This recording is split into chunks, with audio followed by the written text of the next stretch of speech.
nord de Manhattan se dresse un surprenant bâtiment qui domine le quartier de Washington Heights. Toc toc. L'édifice abrite des éléments de 5 cloîtres qui proviennent de monastères français et espagnols des XIIe et XIIIe siècles. Les éléments de ces cloîtres ont été minutieusement numérotés, puis transportés et réassemblés ici dans les années 1930. Étonnant mélange d'architecture gothique et romane, l'ensemble est un musée qui permet de découvrir la richesse de l'art au Moyen-Âge. C'est un sculpteur américain, George Barnard, spécialiste de l'art médiéval résidant en France au début du XXe siècle, qui a réuni toutes les pièces des différents cloîtres et une incroyable collection d'œuvres d'art réalisées entre le XIIe et le XVe siècle. C'est la plus importante collection d'art moyenâgeux du continent américain.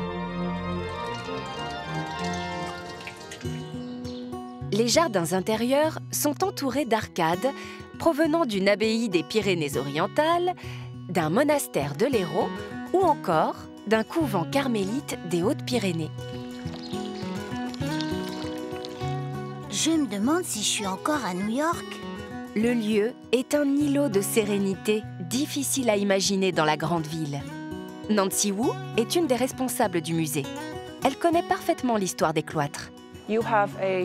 Vous avez ici un cloître typiquement médiéval. C'est un jardin entouré par des arcades. Au niveau inférieur, il y a un jardin recouvert d'herbes qui est utilisé pour enseigner les différents usages que l'on faisait des plantes au Moyen-Âge. Les jardins présentent 250 espèces de plantes que l'on cultivait au Moyen-Âge à des fins très différentes. La nourriture, la médecine et aussi la magie.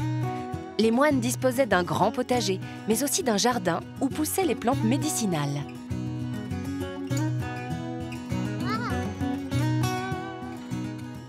Ça sent bon.